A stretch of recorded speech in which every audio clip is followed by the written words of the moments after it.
In the beginning was the tool. It would give man the power to master the earth and even to depart from it.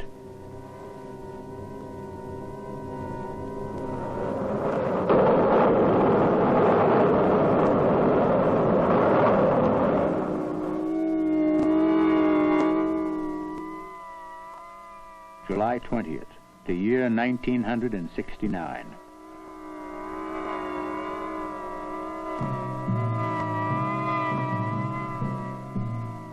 The first known footprints of man on Earth. Forever anonymous, a prehistoric hunter betrayed his presence here 500,000 years ago. In the story of mankind, each day brings a new ending. But what were the beginnings of our journey? The search will take us far into the dim past, deep into the unknown.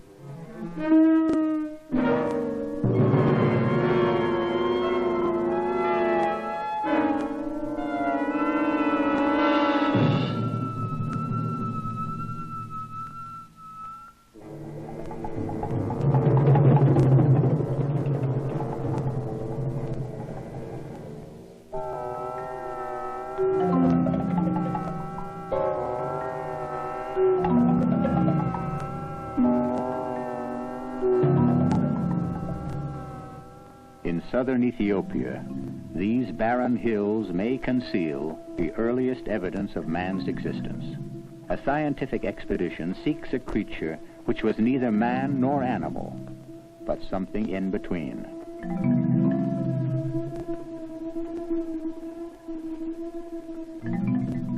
We're not certain exactly how they looked, but we do have good bones from the lower part of the body that would indicate that they walked on their hind legs as modern human beings do, and that in general, the lower part of their body would look pretty much as ours did.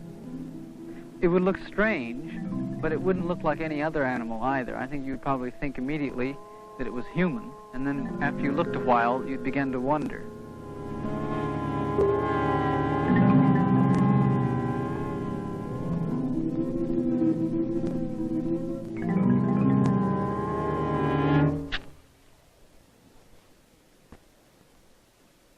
Gerald Eck, PhD candidate in anthropology at the University of Chicago, member of an expedition which has discovered a form of man-ape who roamed Africa more than 3 million years ago.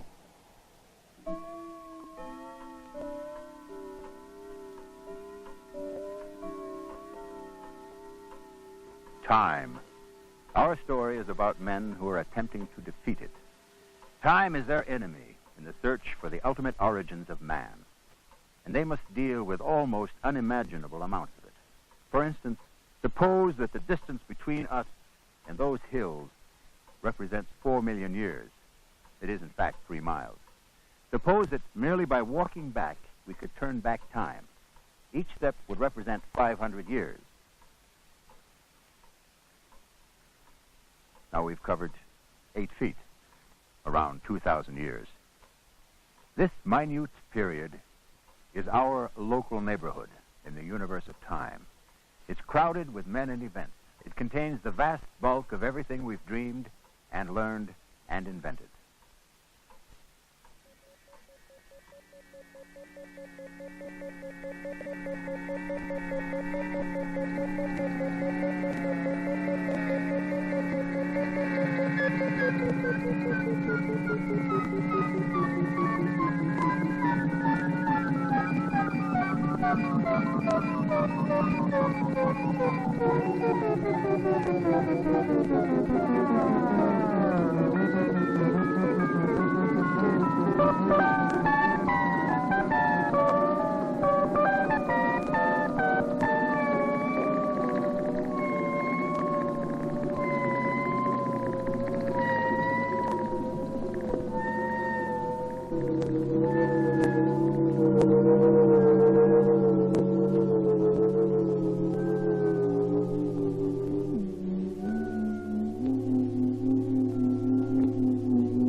Now let's walk again. Leaving the time of Christ, we'll traverse the great ancient civilizations. We'll pass landmarks, the first known written language, the roots of mathematics, the first flowerings of art. And before long, we'll have left civilization behind. All the rest of our 4 million years are 3 miles. That is prehistory. Just about 100 years ago, scientists began to probe this great void. Their experience is one of the great mystery stories of all time.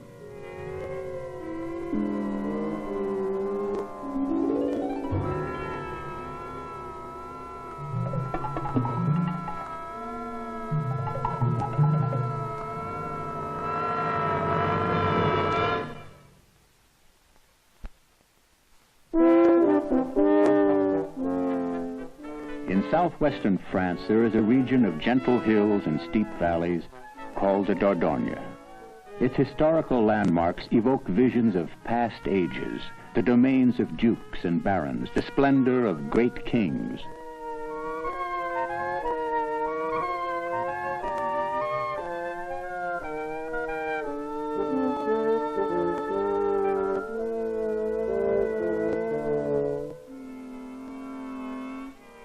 One of the many villages clustered beneath the overhanging cliffs is famous, Les Aisies. It calls itself the capital of prehistory, and its most famous citizen is tens of thousands of years old.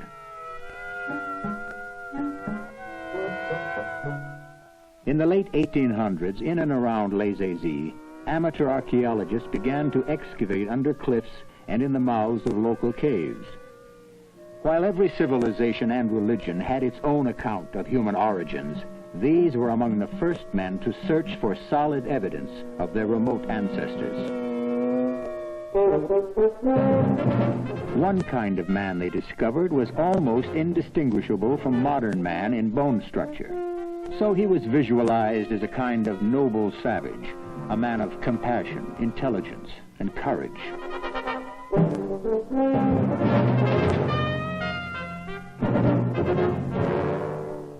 But there was another kind of man living here at the same period. His skull was oddly shaped, his forehead was low, and a prominent ridge of bone jutted out above his eyes. This was Neanderthal man. He was judged a kind of brutal dimwit and became the villain in the popular melodrama of prehistoric times. A silent movie made in 1912 brings together a mass of early misconceptions. Dinosaurs add excitement, though the last one died 80 million years before the time of man.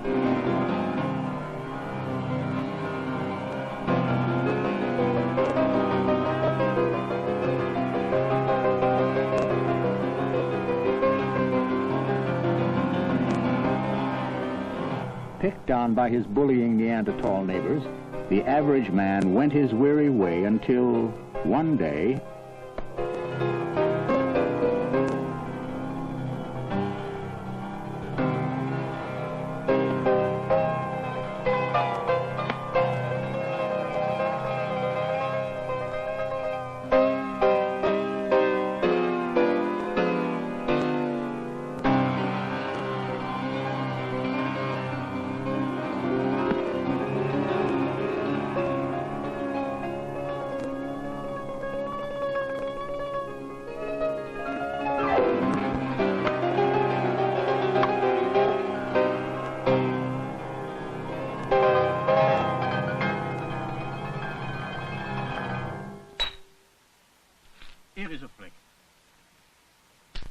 Now, I will work it on my knee. Perhaps the world's foremost expert on prehistoric tools and weapons is Dr. Francois Board. He has reinvented the art of making them, and in so doing, he has forged a link with men of the distant past. For the tool itself is a reflection of the man who made it. The way the tools are made can be significative of certain periods, the shape, and also the techniques used. And also from a tool, you can say if the man was clever with his hands or was not, if he was a master of his craft or not. And in prehistoric times, like today, You had some people who were really pretty good and others which were not so hot.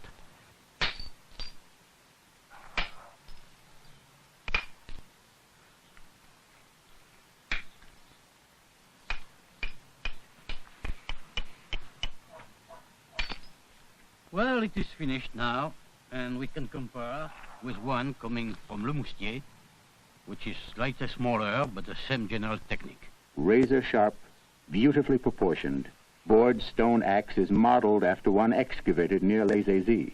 The original is about 45,000 years old.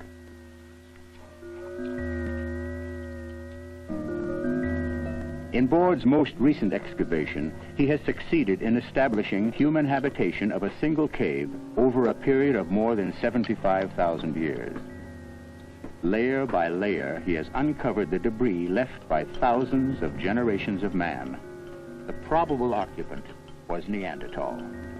Here, as in many other sites, the main evidence of his presence are the bones of animals he ate and the hundreds of stone tools he made, used, and then discarded.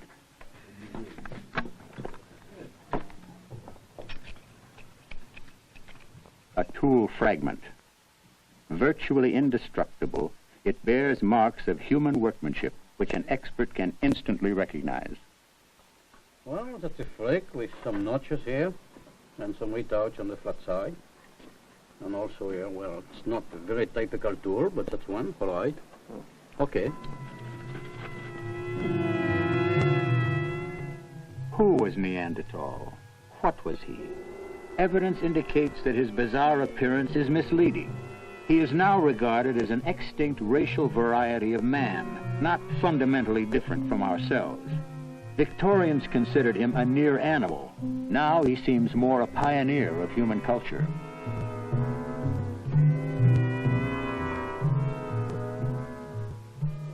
Neanderthal lived in tribal groups, frequently in caves. Undeniably, his life was grim, uncomfortable, and brief, with life expectancy a mere 29 years. Primarily, he was a hunter. His staple food was the meat of reindeer and wild cattle. But he was cunning and strong enough to also bring down huge extinct mammoths and woolly rhinoceros. But amid his harsh struggle for survival, Neanderthal seems to have nurtured the first mystic stirrings of the human spirit. The ferocious cave bear had some symbolic significance for Neanderthal. Carefully arranged collections of bear skulls probably played a part in an ancient hunting ritual. Often Neanderthal buried his own dead, perhaps in family groups, along with objects of ceremonial significance.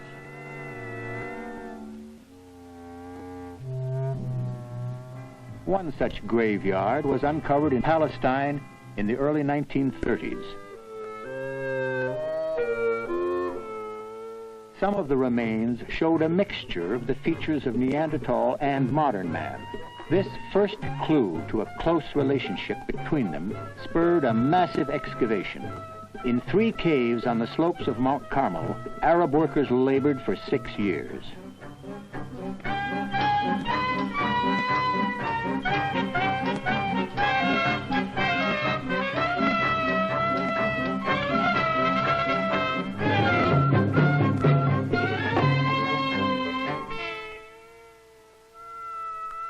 More than 3 decades have passed, yet the caves of Mount Carmel are still being probed. This ancient dwelling place may yield further revelations to University of Arizona anthropologist Arthur Jelinek. Many mysteries still surround Neanderthal man. It is yet to be explained how and why he disappeared from the earth about 35,000 years ago. Nor do we know where he came from.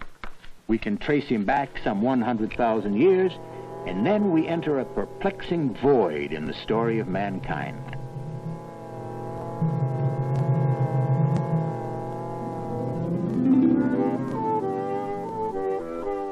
The trail now leads still deeper into prehistoric times and to a place where all of Europe seems to be each summer, the Riviera.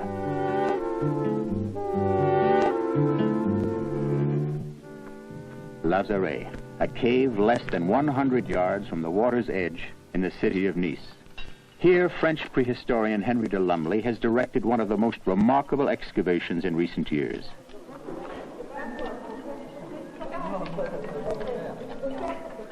The cave, until recently, served as a wine cellar. De Lumley suspected it might prove fruitful to excavate its ancient earthen floor.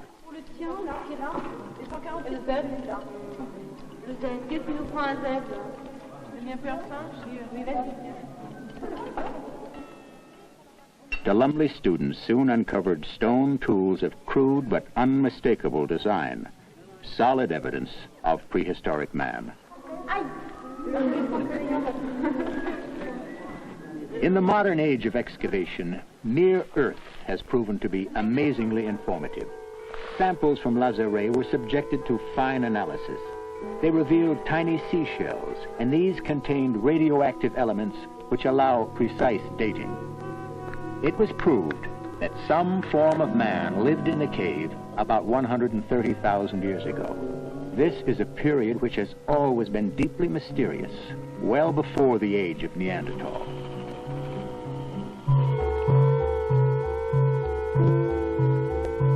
Further tests of soil samples revealed that the climate when the cave was occupied was humid and extremely cold, a vivid contrast with the Mediterranean today. Clarifying knowledge of the ancient environment, fossil pollen grains are, in effect, microscopic time capsules. Formed more than 100,000 years ago, they reveal the precise identity of plants which grew in prehistoric times.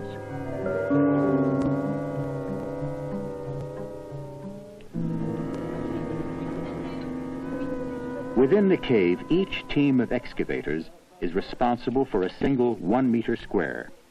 At each level of the descending excavation, they chart the location of every object found: natural rocks, stone tools, pieces of fossilized animal bone.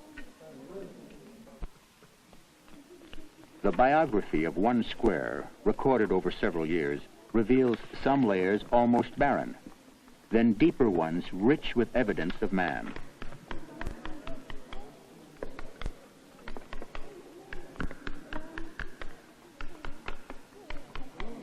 As in any excavation, there is much tedious routine labor, but there is always the hope that meaningful patterns will emerge when all the evidence is brought together. A rough semicircle of rocks seemed to close an area along the cave wall. If only larger rocks were considered, the pattern was even more obvious. Then magically it was seen that all stone tools and fragments fell within this area except at 2 points where there were gaps in the wall. Beyond reasonable doubt, then, man built some kind of shelter here in the cave mouth, protection against severe winds and cold. At one end, concentrations of embers and burnt bone pinpointed 2 fireplaces. But here a puzzle. The seashells are abundant, yet it's unlikely that they were a source of food. Why should they be found here? Marine biologists contribute a key fact. Such marine animals are frequently found attached to certain seaweed, and masses of the weed are often washed ashore by storms. A guess. Could man have used the seaweed as a mattress, covering the improvised bed with animal furs? Confirmation. Animal claws, all that would now remain of the furs, are concentrated only with the seashells and nowhere else in the cave.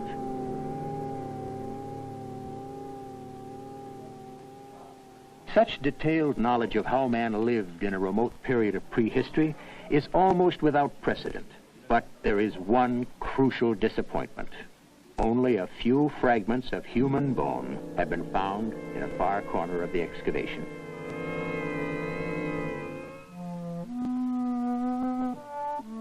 A fragment of skull, probably of Neanderthal's early ancestor. It is too incomplete to support firm conclusions, but it does bear one fascinating detail. This child was about 9 years old when he died of meningitis. The fatal lesion is clearly visible on the skull surface.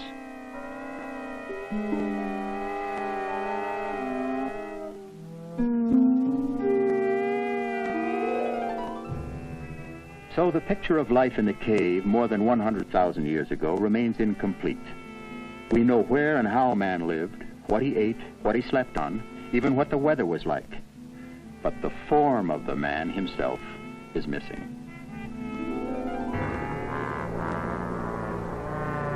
Now, if we travel back through time in Europe, the climate grows colder.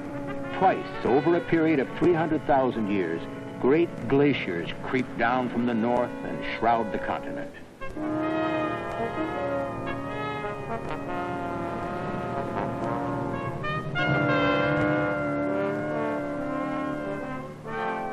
In periods of extreme cold, man probably retreated southward.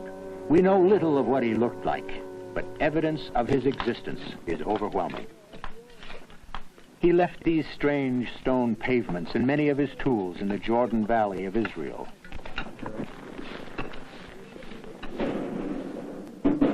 Thousands of his stone cleavers and axes have been uncovered over much of Europe, Asia, and Africa. He even left his 500,000-year-old footprints to be discovered in Hungary. But what did he look like? What was his stage of evolution?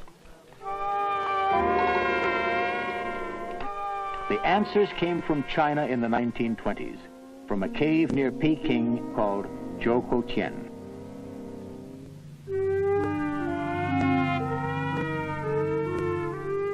The excavation plunged 160 feet into the cave floor.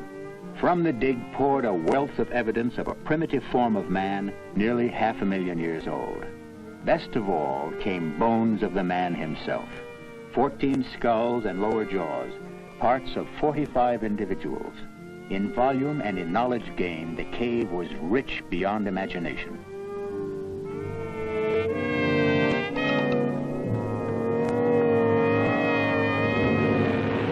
In December 1941, the Japanese army invaded central China, and in the confusion of evacuation, the human fossils from Zhoukoutian disappeared. After the war, it was determined that American soldiers in charge of the fossils had lost them, but the Japanese had never found them. Nothing further is known. Today at the American Museum of Natural History in New York, precise copies of the Zhoukoutian fossils made before the war are carefully safeguarded. They, along with similar finds from the Far East, still provide the chief skeletal evidence of man before Neanderthal.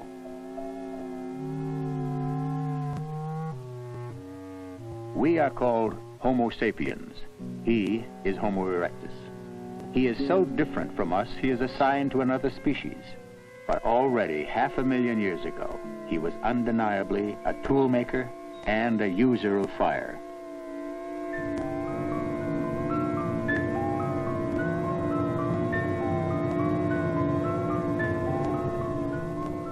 At the time of his discovery, it was assumed that Homo erectus spread from somewhere in Asia to colonize the world.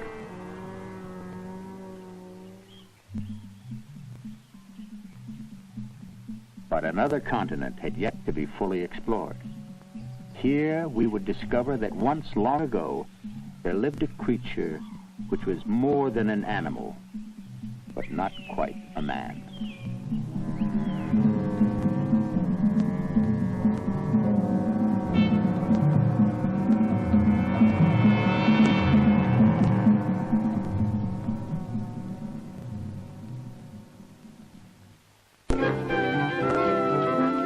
Johannesburg, South Africa, 1924. The wealth of this booming city had come from the earth in gold and diamonds. And it was a miner who sent an odd fossil to the University Medical School, thinking it might be of interest to Professor of Anatomy Raymond Dart.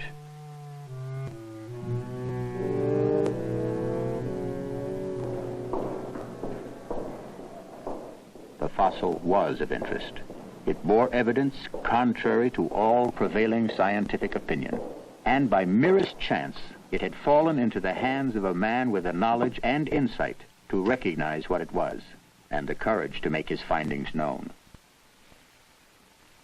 Today, Raymond Dart is 76, yet he recalls vividly the observations that were to alter his whole life and all previous conceptions of the origin of man. It was clear to me from the form of the recessed face and the expanded brain and the position of the various parts in relationship to one another that he was erect, like man, and that it could see better and that it could hear better and that it could use implements better than any living sort of anthropoid, and that the conditions of its life were similar to those of man himself. It was just a child, but of a form utterly unknown to science. In 1925, Dart published his opinion. He wrote, "The specimen is important because it exhibits an extinct race of apes intermediate between living anthropoids and man." But science looked to Asia, not Africa, for evidence of man's origin. And so it ignored the words of an obscure South African physician. Dart's evidence was heresy, cast exquisitely in stone. One of Dart's few allies was the late Dr. Robert Broom. His work on prehistoric animals had brought him an international reputation. Beginning in his 70th year, Broom sought and soon found adult representatives of the creature Dart originally identified. The existence of the ape man was dramatically confirmed. But how old was he? This remained uncertain.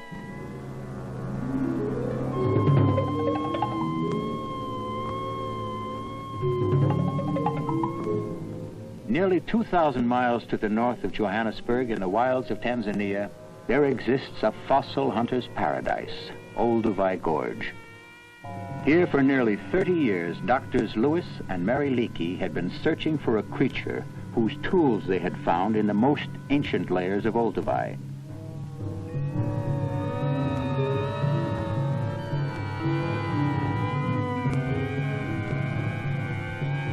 It was not until 1959 that Mary Leakey found what she and her husband had sought for so many years, an upper jaw, to be followed by the major portions of a skull belonging to a creature closely related to the South African ape man.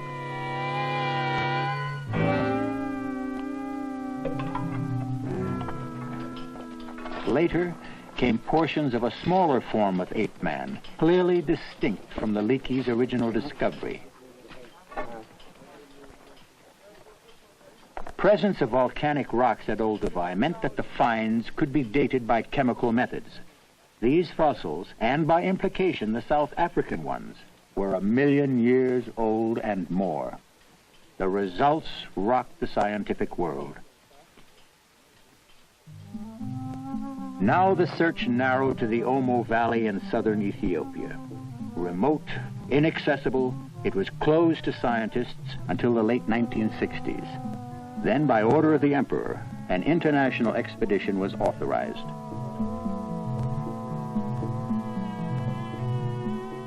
A French party, directed by the late Dr. Camille Arenbourg, began work in 1967. At 84, the extraordinary Arenbourg was fulfilling an ambition conceived back in 19... Then, on a brief reconnaissance, he had first glimpsed the Omo's fossil treasures.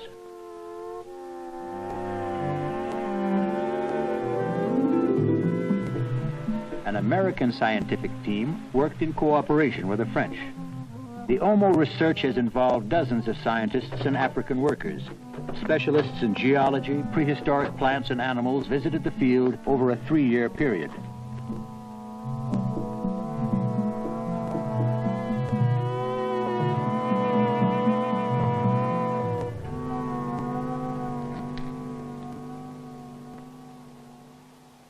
Search parties found an amazing array of fossils.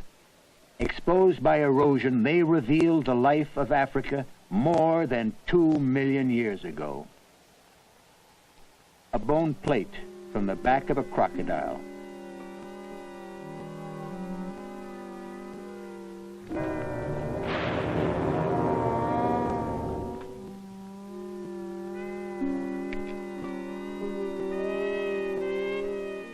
The tooth of a baboon.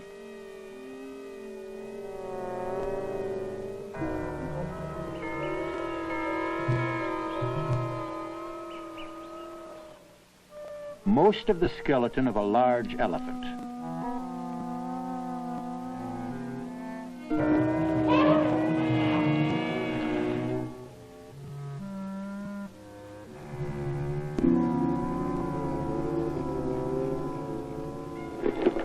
found some things to the west of where you were working yesterday. It's a fairly rich fossil area. A lot of it's broken up bone. But Student field leaders like Jerry Eck and Frank Brown organized much of the day-to-day operations. Their goal was to develop knowledge of all prehistoric life here. But the possibility that man might be discovered was a driving motivation. The first one was found just after we'd moved to a new area where we were going to look for fossils. We weren't even planning to look in the immediate area, but we were going to walk about 2 blocks back into the exposures. And one of the men kicked at a bone on the ground. It looked like a useless piece of pelvis or something that no one would be interested in. He gave it a kick, and up it turned, and I heard someone say, "Hey, Jerry, come here, look at this pig." Eck recalls the Americans' first major discovery, an ape man's lower jaw. And I went over and looked at it, and of course it wasn't a pig at all. And it was, it was very strange. I was very excited. We came directly back to camp, and Frank and I put it back together just slightly, put it in a box, and hid it and didn't tell anyone. Clark was still out in the field, and he came back about noon all hot and sweaty, and sat down to have a beer at lunch. And after lunch we pulled it out and told him, "Here's a box of crackers for your dessert." And he opened it up. And Clark's a funny man because he didn't react. He looked at it and said, "That's very nice." I know I said something like, "Well, I'll be damned," or "How about that?" Which meant, certainly to me, that what I knew we would do, we had done. Dr. Clark Howell, overall leader of the American Omo team, has, with the French, achieved a major breakthrough. Virtually all the specimens here in Dr. Howell's suburban Chicago home are more than 2 million years old. The American effort alone has yielded 2 ape-man lower jaws, a portion of a skull, and more than 50 individual teeth. And to date, 2 ape-men teeth are the oldest known remains of a man-like creature. He lived and died in what is now Ethiopia more than 3.5 million years ago.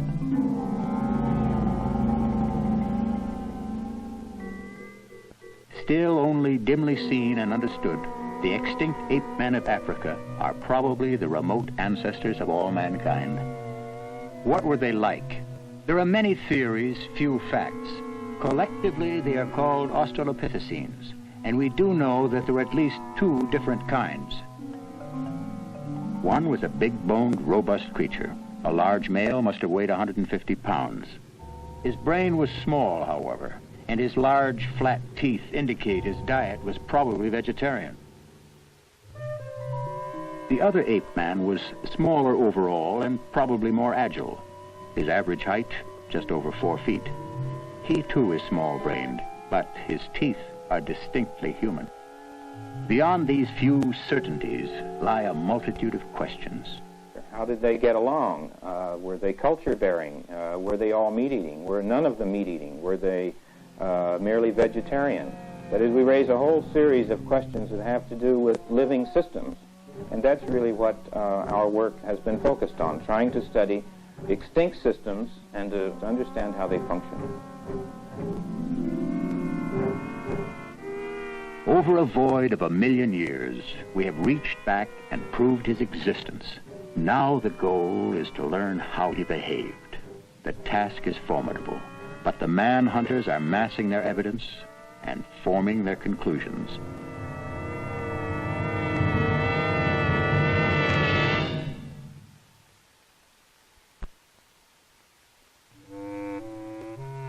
In Pretoria, South Africa, at the Transvaal Museum, are remains of about 60 large ape-men recovered from a single cave called Swartkrans.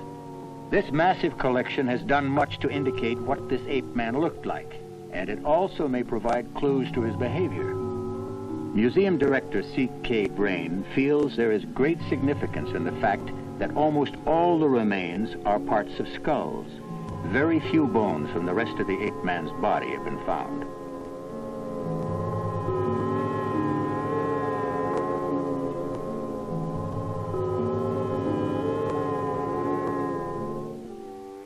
The area where the ape-man roamed more than 1 million years ago is little changed today. Dr. Brain explored this dry grassland with the eye of a naturalist and noted that most of the trees grow from the mouths of caves. Only here can the roots find sufficient moisture.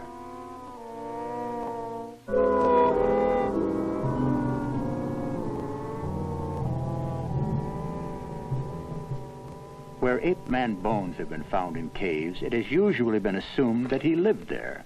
But if so, why isn't his entire skeleton found in fossil form? Brain sought an explanation.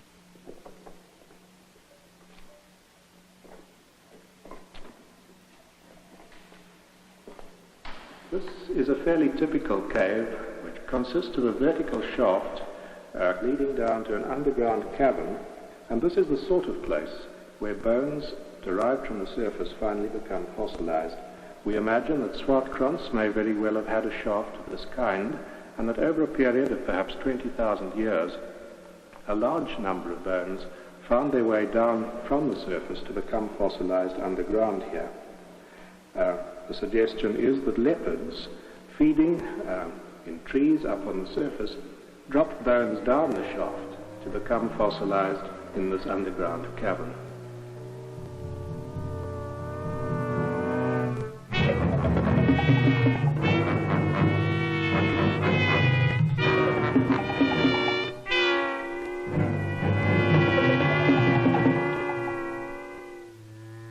Studying the behavior of modern leopards, Brain found that they usually leave only certain portions of the kill behind.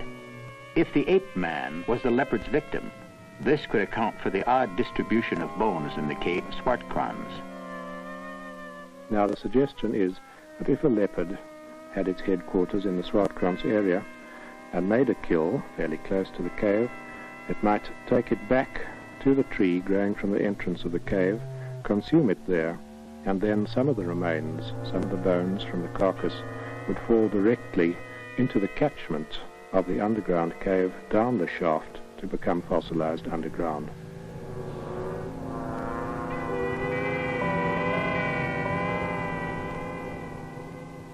We have one piece of evidence which is slightly more direct, and this is in the form of a fragment of a skull of an ape-man child. It's estimated that this child was about 11 years old when it died, and this skull has two small round holes in it, made when the bone was still very fresh and pliable. And strangely enough, the canines of a leopard lower jaw, which we also have from the same part of the cave, fit the two holes almost exactly.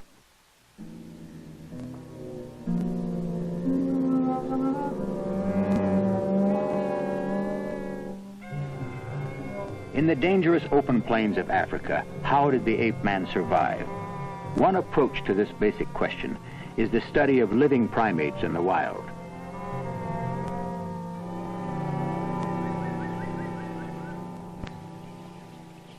Harvard anthropologist Irvin DeVore has observed and recorded baboon behavior in East Africa. Like baboons, the ape-man may have had to range over dangerous open country in search of food.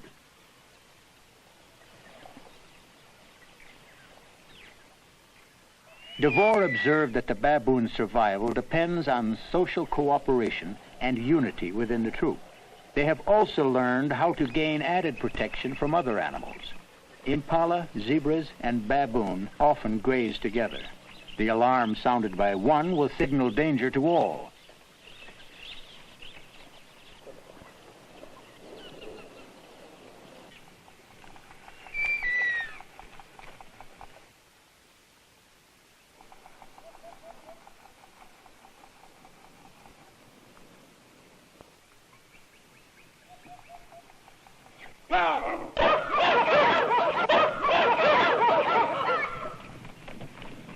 When aroused, the baboon gives an urgent, almost human-sounding cry of alarm.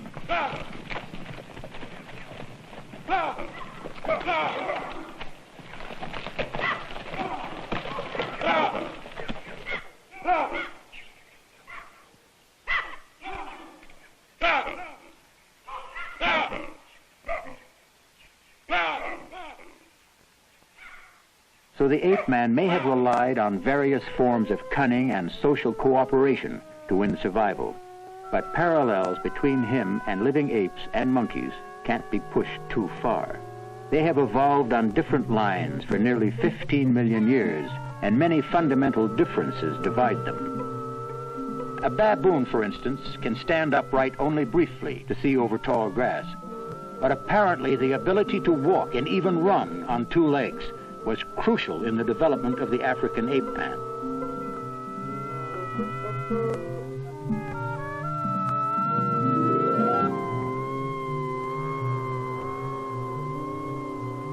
At Makapan, an abandoned South African lime quarry, Dr. Phillip Tobias was involved in the discovery of an ape man's pelvic bone. This is one of the key pieces of evidence indicating that the small ape man, at least, walked nearly upright.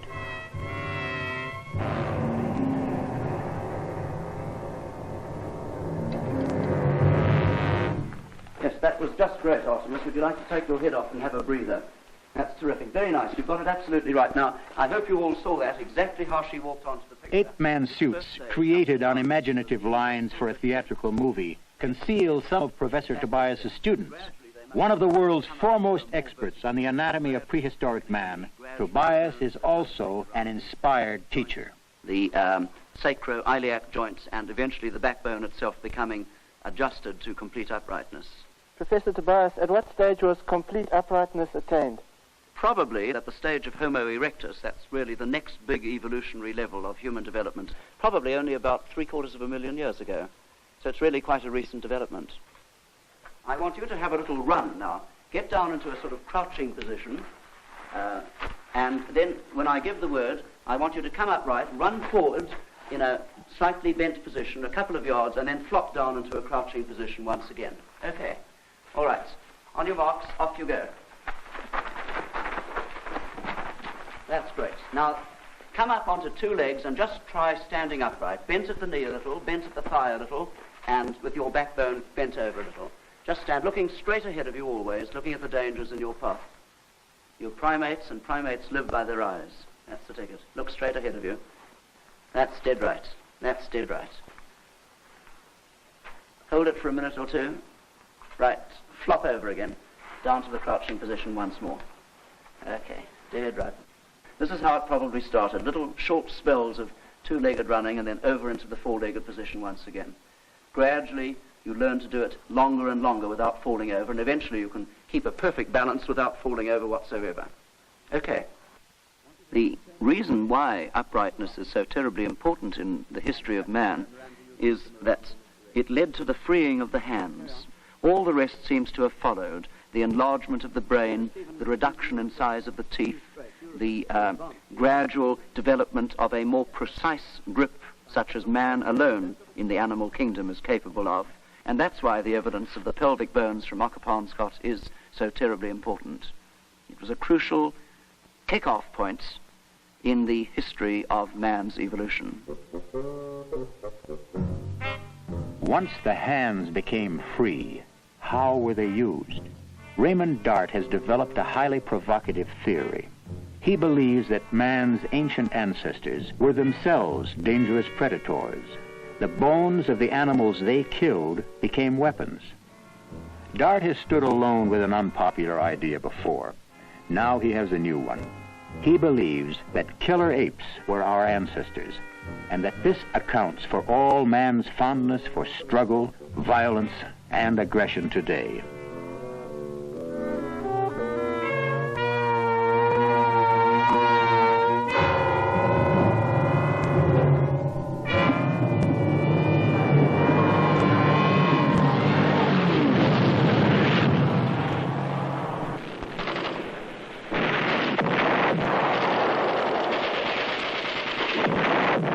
The theory of man's innate tendency to violence holds that the use of weapons is instinctive in man, just as the lion uses tooth and claw. It is also asserted that man, like certain animals, has an instinct to hold and defend territory. Seen this way, much of human life would reflect instincts inherited from the distant past.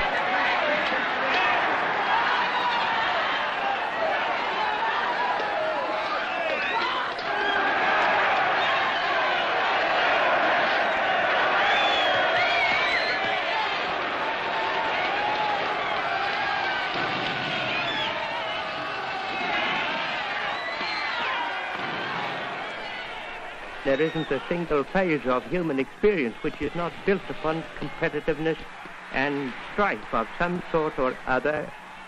His own life is referred to as a struggle. Why should it be a struggle? He could live a contented and happy life. He's always made this his fictitious aim.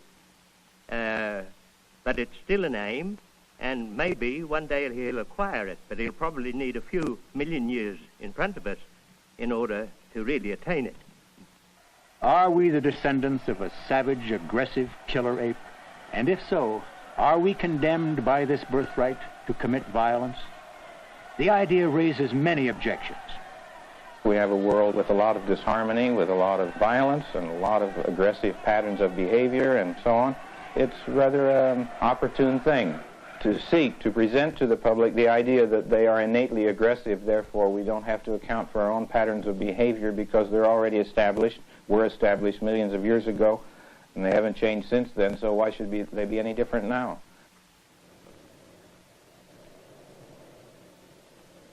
To say that in human beings there's some instinct to have some kind of warfare or to defend a territory, I think is nonsense. One of the remarkable things about human beings is that practically none of our behavior is inherited at all. There's only one or two very basic bits of behavior, as we understand it today, that are inherited. The rest is all learned, is learned every generation, and there doesn't appear to be any really holdover from one generation to the next, except in terms of learning. Learning. If a violent tradition marks man's history, most scientists agree that society passes it on. And as for the alleged killer instincts of the African ape man, few of the man-hunters would vote to convict him. Was Australopithecus a murderer, they've asked. And I myself believe that the evidence is not good enough to support that idea. I think that Australopithecus was not a murderous, bloodthirsty, meat-hungry creature. I think that Australopithecus was a mild, a gentle, a retiring, a humble sort of creature. That's the kind of creature I see as man's ancestor, at any rate.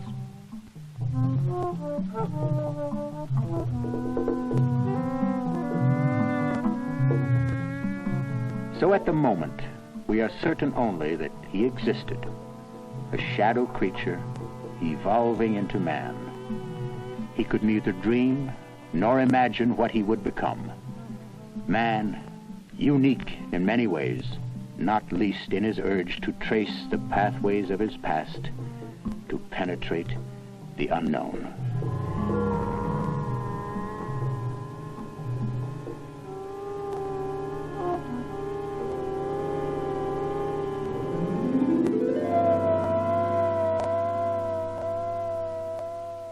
Today, around the world, the man-hunters pursue their quest. They hope that eventually fuller knowledge of what we have been will help us understand what we are today. But what does the future hold? Most of them regard as inconsequential the slow, subtle changes nature may bring in the next million years. For in the last few hundred years, man and his technology have wrought a profound revolution. The power to control both life and environment has passed into human hands. Now, with decisions rushing upon us, man shall determine not only his own destiny, but the shape of nature itself.